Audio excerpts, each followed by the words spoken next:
Oke, langkah pertama kita sudah siapkan ya. Nanti pakainya load cell ya untuk aktual ya, karena untuk kalibrasi harus pakai load cell. Jadi load cell ketemu load cell ya. Langkah pertama untuk indikatornya kita tekan enter selama 2 detik ya, tekan yang ini. Nah, nanti akan muncul CAL1. Jadi untuk kalibrasi kita cukup pakai CAL1 untuk settingnya. Kita enter, nanti dia akan muncul DCU. DCU simpelnya kita hafalkan sebagai desimal, itu paling simpel. Sebenarnya ini division, namanya division, tapi kita untuk pelafalan yang simpel kita anggap ini sebagai desimal. Jadi pada waktu kita enter, desimal ini bisa kita set ya sesuai dengan kebutuhan. Jadi kita setnya memakai tanda panah ke atas atau ini yang ini. Nah, ini berarti desimal di belakang koma ya. Kita sebutnya biasa seperti itu supaya lebih mudah. Jadi contoh misalnya, kalau kita setting 0,0002, jadi nanti pergerakannya itu per 0,002 kg. Jadi contoh ya, 9,0002, nanti kelipatan ini, jadi 9,0004 atau 9,0006, kurang lebih seperti itu. Nah, ini kita pilih lagi, ini berarti 0,0001. Cara pilihnya seperti apa? Untuk standarnya biasanya 1/10.000 ya, untuk standar. Dan untuk maksimalnya biasanya itu 1/30.000, atau mediumnya 1/15.000 ya. Jadi kalau misalnya load cell kapasitasnya itu 100 kilo, berarti kalau dibagi 10.000 itu ketemunya itu kurang lebih 0,01 ya gitu. Tadi 100,01 kilo. Nah, itu bisa pakai yang ini.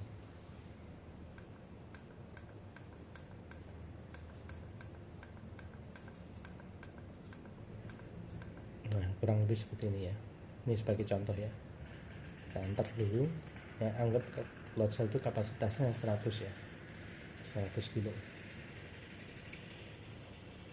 Kita bagi 10.000 ya. Nah, ini kita enter.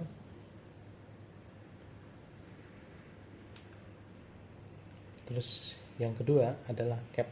Cap itu kapasitas. Untuk merubah kapasitas kita klik enter lagi.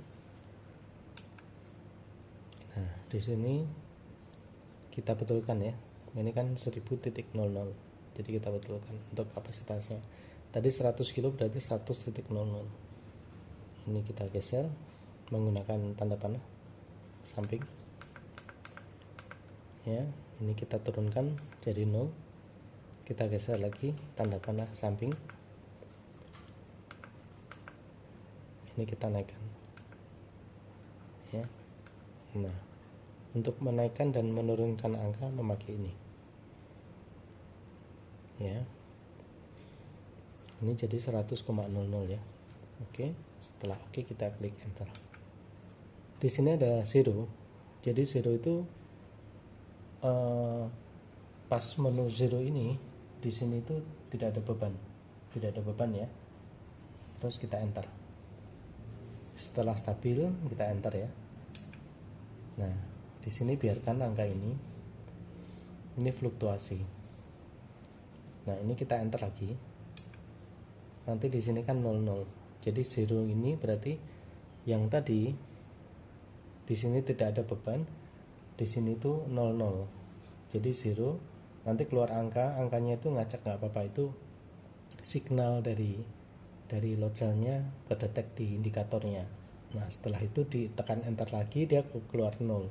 Jadi kalau 0 di sini ini harus kita setting 0. Setelah itu kita klik enter.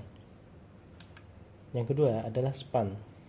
Span adalah load yang mau dikalibrasi. Kalau memakai load cell ya kita mau kalibrasi di angka berapa ya gitu kurang lebih. Nah, enaknya di sini kita bisa tentukan span ini terakhir. Nah, jadi contoh misalnya ya, katakanlah ya kita memakai load cell nih, kita tarik atau kita tekan, terus load cell ini anggap load cell ya, ini anak timbangan ini kita anggap load cell ini kurang lebih di kalibratornya menunjukkan angka 10 kilo misalnya 10 kilo ya. Jadi setelah kita bebani dengan 10 kilo, span ini kita enter. Setelah kita bebani dengan 10 kilo, sekali lagi setelah kita bebani span ini kita enter. Nanti dia akan muncul kan, di sini akan muncul ini ngacak tidak apa-apa. Jadi dia untuk value-nya ini akan berubah-ubah karena ini kan input value original dari load dari junction box-nya. Nah, ini kita enter lagi. Kita masukkan spannya. Spannya tadi kan load cell-nya, anggap anak timbangan ini adalah load cell penunjukan kalibratornya di 10 kilo kan tadi kan. Maka ini kita geser dengan tanda panah ya. Ini kita zero dulu. Waiting for connection. Terus kemudian yang ke sini tanda panah kita ganti ya, 10 kilo ya. Nah, kurang lebih kalau udah dibebani dengan 10 kilo, terus kemudian ini masih terbebani ya, ini kita klik 10 kilo, kita enter. Nah, kalibrasi selesai. Kita klik keluar memakai tanda panah ini. Nah, jadi dia udah terkalibrasi jadi 10 kilo. Kurang lebih seperti itu ya untuk langkah kalibrasi atau setting kalibrasi indikator GDW316 ya, demikian.